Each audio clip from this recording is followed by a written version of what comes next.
தோழமை உறவுகளுக்கு வணக்கம். விஜய் அவர்கள் முதலமைச்சரா தான் இங்க தொடருவாரு. இந்திய பிரதமர் வேட்பாளரா அறிவிக்க வாய்ப்பே கிடையாது. தாவேகா தொண்டர்கள் பேசுறதெல்லாம் நாம காது கொடுத்து கேட்க கூடாது அப்படின்னு சொல்லிட்டு காங்கிரஸ் கட்சியோட மாநில தலைவர் நம்ம மாணிக்கம் தாகூர் ஒரு பரபரப்பு குற்றச்சாட்டை வச்சிருக்காரு. தமிழகத்துல 2026 தேர்தல் நடந்து முடிந்ததுக்கு அப்புறம் நிறைய மாற்றங்கள் அரசியல் களத்துல நடந்துகிட்டே வருது. அது நம்ம எல்லாருமே பாக்குறோம். தமிழக வெற்றி கழகம் 108 இடங்களை வெற்றி பெற்று ஒரு பெரிய பவரை காட்டியிருக்குது. திமுக, அதிமுக இப்படி ஆண்ட கட்சிகள் எல்லாமே 60 வருஷம் 65 வருஷம் ஆண்ட கட்சிகள் எல்லாமே 3ஆம் இடத்துக்கோ 2ஆம் இடத்துக்கோ தள்ளப்பட்டுச்சு. இது யாருமே எதிர்பார்க்காத ஒரு விஷயமாகத்தான் தமிழக அரசியல் வரலாற்றிலேயே முதல் முறையாக நடந்துச்சு. ஆனா தமிழக வெற்றி கழகம் ஆட்சி அமைக்கிறதுக்கு இன்னமும் சில இடங்கள் வேணும், 118 இடங்கள் வேணும் அப்படிங்கிறதுக்காக கூட்டணிக்கு அழைக்கலாம், யார் யாருக்கிட்ட எல்லாம் ஆதரவு கேட்க முடியுமோ அவங்க கிட்ட எல்லாம் ஆதரவு கேட்டாங்க. காங்கிரஸ் ஆளா நாங்க கூட்டணி வைக்கிறோம், உங்க கூட கூட்டணி வச்சு எல்லா தேர்தலையும் இனிமே சந்திக்கிறோம் அப்படின்னு சொல்லிட்டு காங்கிரஸ் ஆளா கூட்டணியை வச்சாங்க. அதுக்கப்புறம் விடுதலை சிறுத்தைகள் கட்சி, IUML, அப்புறம் CPM, CPI இவங்க எல்லாருமே ஒவ்வொருத்தரா நாங்க வெளியே இருந்து ஆதரவு தரோம் அப்படின்னு சொல்லிட்டு பெரும்பான்மையை கொடுத்தாங்க. பெரும்பான்மையை இவர் ஆளுநர் கிட்ட சொல்லி இவரு ஆட்சி அமைக்கலாம், முதலமைச்சரா பதவி ஏற்கலாம் அப்படின்னு சொல்லிட்டு ஆளுநர் ஒப்புதல் வழங்கி பதவி பிரமாணம் செஞ்சு வச்சாரு. அதுக்கப்புறம் ஒவ்வொரு மூவும் பயங்கரமா வச்சுக்கிட்டு இருந்தாரு முதலமைச்சர் விஜய்.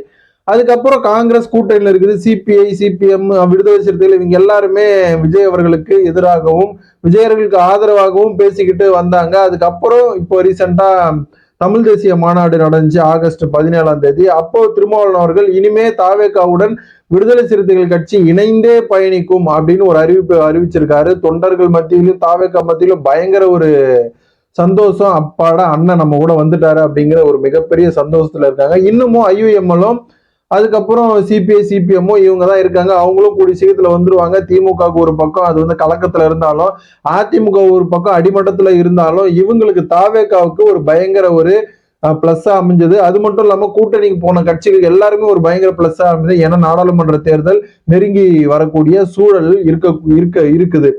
இதுக்கிடையில தான் விஜய் அவர்கள் பிரதமர் வேட்பாளராக அறிவிக்கப்படுவாரு அப்படிங்கிற ஒரு பேச்சு அடிபடுது. ஏன் அப்படின்னா தமிழக சட்டப்பேரவை தொடர்ந்து நடைபெற்று வந்துட்டு இருக்குது. ஒவ்வொரு கோரிக்கை மீதாக விவாதமும் நடைபெற்று காரசாரமான விவாதம் தான் நடக்குது. அந்த விவாதத்துல தொகுதி மறுவரைக்கு எதிராக ஒரு தீர்மானம் நிறைவேற்றுறாங்க. அந்த தீர்மானத்தை நிறைவேற்றும் போது அமைச்சர் ஆதவ அர்ஜுனா ஒண்ணு சொல்றாரு.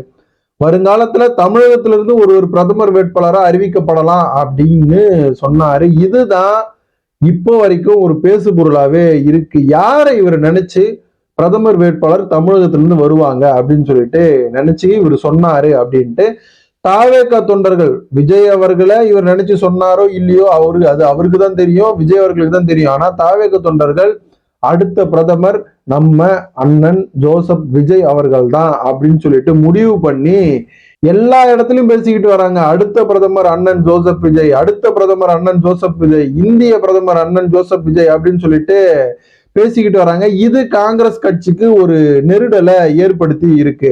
இதுக்குதான் ஒரு பதிலடி கொடுக்க விதமா காங்கிரஸ் கமிட்டி தலைவர் மாணிக்கம் தாகூர் என்ன பண்ணிருக்காருன்னா மதுரையில செய்தியாளர் சந்திச்சிருக்காரு. செய்தியாளர் சந்திப்பும் போது இந்திய பிரதமர் வேட்பாளரா விஜய் அவர்களை அறிவிக்க போறதா ஒரு தகவல் வெளியாகுது, அது நீங்க எப்படி பாக்குறீங்க அப்படின்னு சொல்லிட்டு சொன்னாங்க. அதுக்கு மாணிக்கம் தாகூர் ரொம்ப கூலா எங்களோட எதிர்கட்சியோட ஒரு தவிர்க்க முடியாத முகம் அப்படிங்கிறது பார்த்தா அது ராகுல் காந்தி மட்டும்தான். ராகுல் காந்தி தான் பிரதமர் வேட்பாளர்.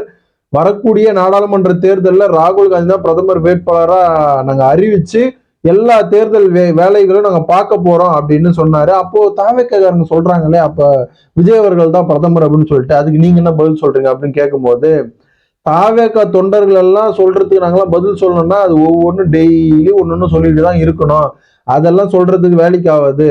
விஜய் அவர்கள் தமிழகத்துல ஒரு முகமா இருக்கும்போது அதே மாதிரி இந்திய அளவுல ஒரு முகமா ராகுல் காந்தி தான் இருக்காரு. அதனால ராகுல் காந்தியை தான் நாங்க பிரதமர் வேட்பாளரா அறிவிக்க போறோம். விஜய் அவர்கள் எல்லாம் பிரதமர் வேட்பாளரா அறிவிக்க போது அதெல்லாம் அமைச்சர் சொல்றது, தொண்டர்கள் சொல்றது, அமைச்சரையே நாங்க தாவேக்காவுடைய தொண்டர்களா தான் பாக்குறோம் அப்படின்ற மாதிரி சொல்லியிருக்காரு. இது காங்கிரஸ் தாவேகா இடையே ஒரு இடைவெளியையும் ஒரு விரிசலையும் ஏற்படுத்துமா அப்படின்னு பொதுமக்களும் அரசியல் விமர்சகர்களும் பேசிக்கிட்டு வராங்க. ஏன்னா முதல்ல காங்கிரஸ் கட்சி தான் தாவேகாவுக்கு நாங்க கூட்டணிக்கு வரோம், கூட்டணி நாங்க அறிவிக்கிறோம், நிபந்தனை இல்லாம கூட்டணிக்கு நாங்க வரோம் அப்படின்னு சொல்லிட்டு அறிவிச்சாங்க.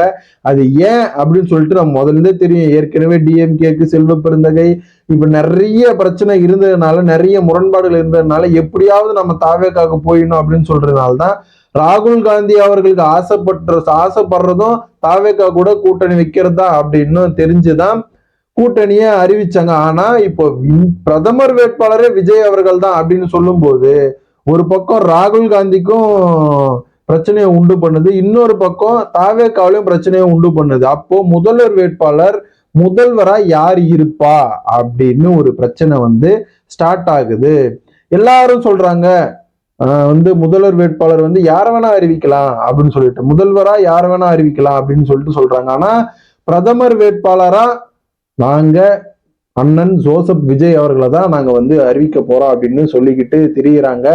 என்ன நடக்க போகுது அப்படின்னு சொல்லிட்டு ஒரு பக்கம் தாவேகாவுக்கும் காங்கிரஸுக்கும் இப்பதான் ஒரு அளவு கூட்டணி வச்சு ஒரு சுமூகமான முறையில நடக்கிறாங்க அப்படின்னா, இந்த ஒரு பிரச்சனையை தாவேகாரங்க கிளப்பி விட்டுட்டு இருக்காங்க. இதுக்கு பதிலடி கொடுக்க விடமா, தாவேகாவுக்கு பதிலடி கொடுக்க விடமா, மாணிக்கம் தாகூரும் அதுக்கு ஒரு பதில சொல்லிட்டாரு. இனிமே என்ன நடக்க போகுது அப்படின்னு நம்ம பொறுத்துட்டு தான் பாக்குறோம்.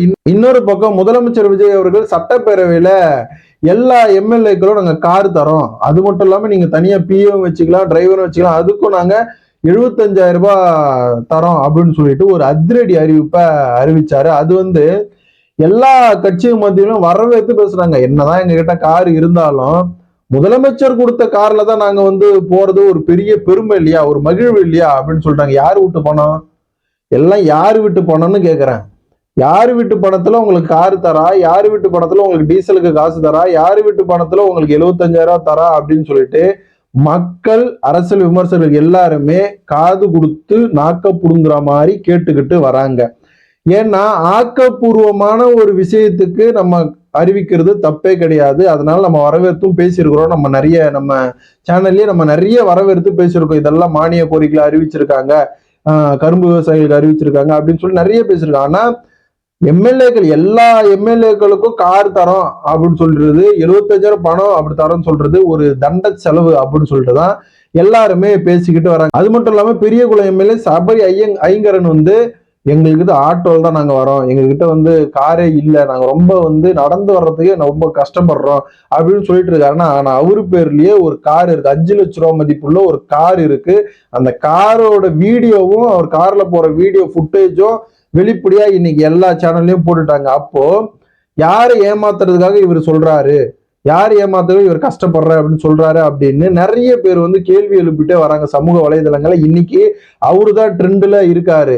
இந்த கார் விஷயம் பொறுத்த வரைக்கும் எம்எல்ஏக்களுக்கு வேணா ஒரு நல்லதா இருக்கலாம், ஆனா மக்களுக்கு பொறுத்த வரைக்கும் இது ஒரு வேஸ்டான செலவு, ஒரு தண்ட செலவு. இதுக்கு ஆக்கப்பூர்வமாக ஏதாவது பண்ணலாம் அப்படின்னு சொல்லிதான் சொல்ல வராங்க. இது ஒரு தாவேக அரசுக்கு இது ஒரு பயங்கர ஒரு டிராபேக்கா இருக்குமா இல்லையான்னு சொல்லிட்டு நம்ம பொறுத்து தான் பார்க்கணும்.